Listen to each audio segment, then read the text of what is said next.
Welcome to Turf Talk, Black-Eyed Susan Day edition here at Pimlico. Vance Hanson alongside John Scheinman, multiple Eclipse Award-winning turf rider, formerly of the Washington Post. John, happy Black-Eyed Susan Day. It's a little grim out here. I just want to let know people who are watching who know me. I didn't have some kind of growth hormone for breakfast this morning. I'm actually standing on a step just because I wanted to be taller for a change, and this is a proud moment for me.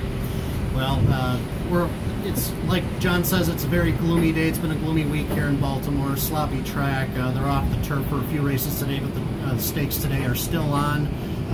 John is a longtime observer of Maryland racing, Pimlico especially.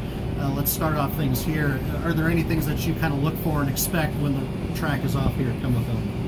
We have a new track superintendent here. He only started in April. I don't know what the situation with the track is. I know they brought in a lot of new cushion in right before the meet opened.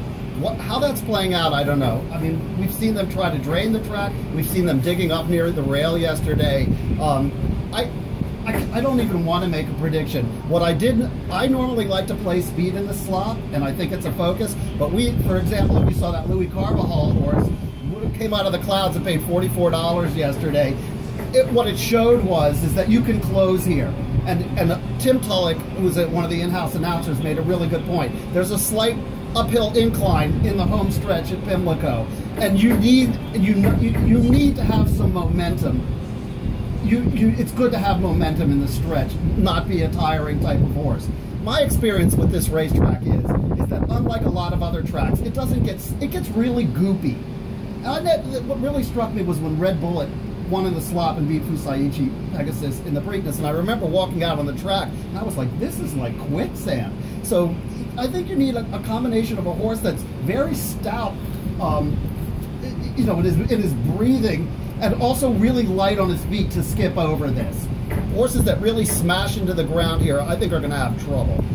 Yeah, speaking of the quicksand factor, Bob Baffert has said in the last 24 hours or so, he really hopes the track stays sloppy. He doesn't want a drying out process during the course of the day tomorrow. I don't think he's going to have any problem with that. We have this weather system that is, well, everyone knows. Nobody needs me to explain it. It's mid-60s here right now. It's windy, it's blustery, it's not raining as we tape this. But rains are expected, and I don't think the track will dry out. Now turning our attention to today's stakes races here on Friday. Kind of with you, I like to bet speed in the slop, but I am taking some closers into consideration. Who do you like today as far as your top selections? Well, my one piece of advice I want to give the gamblers is I'm going to be really looking to see who the best jockeys are here.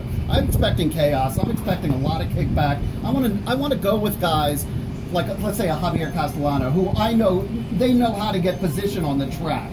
Sorry, my phone's ringing. But, so that's a big issue with me. I had a lot of trouble looking at these races today. You know, you asked me what I thought in the Pimlico Special. I didn't feel like I had anything valid to offer. I'm not going to just throw a dart out. I mean, these are serious gamblers that are watching this thing, right? So the two races that I focused on are the Black-Eyed Susan and the Miss Preakness Stakes. I feel strong about both races, and both of the horses. It's funny because I followed the Oaklawn meet this winter. Both of my winners are coming out of that meet.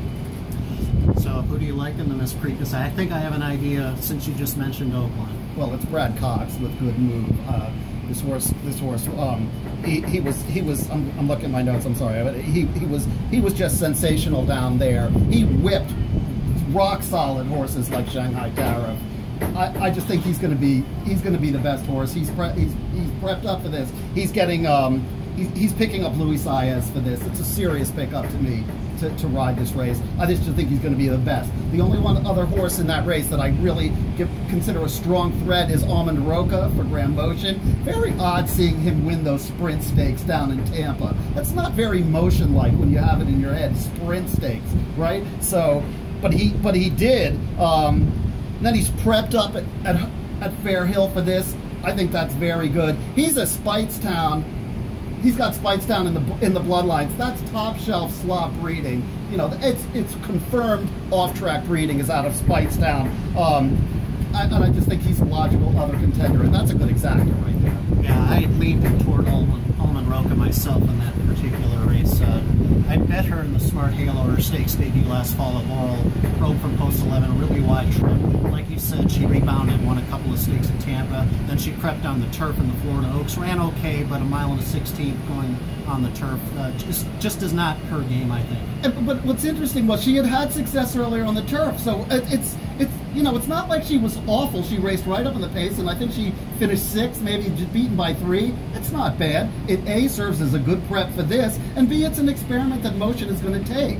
When I look at Preakness weekend, the guys that I really take a good hard look at are Michael Matz and Graham Motion. These guys are mid-Atlantic guys. This is where all their people are. This is where they're focusing, just like certain trainers will focus toward the Churchill Downs big weekend or the New York big weekend. This is a Motion and Matz type of weekend, and I'm really always consider their horses live when they show up here. Very solid points there. Let's move quickly to the Black-Eyed Susan. You have a horse that you like in the Black-Eyed Susan? I do, and it's Red Ruby.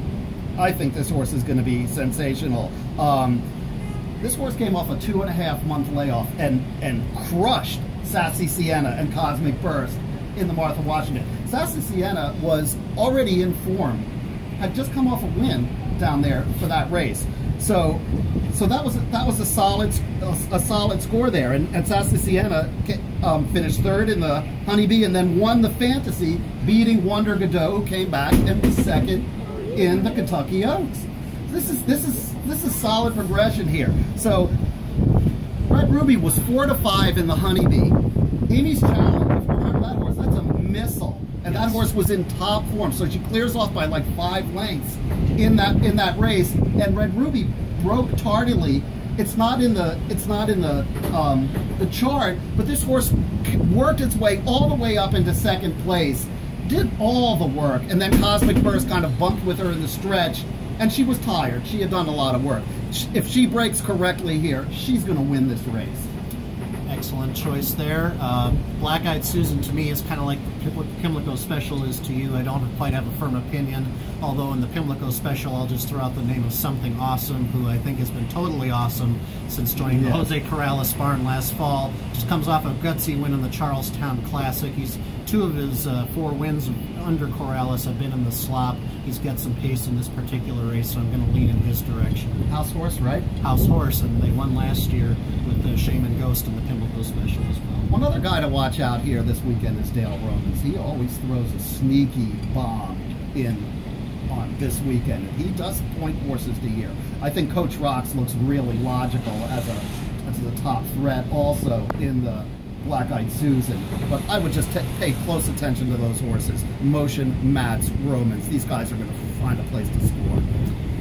News from the expert right here, John Scheineman. Thanks for joining us here on Turf Talk. We'll talk again tomorrow. Have a little Black-Eyed Susan recap and Preakness preview. Watch this. There we go. Okay.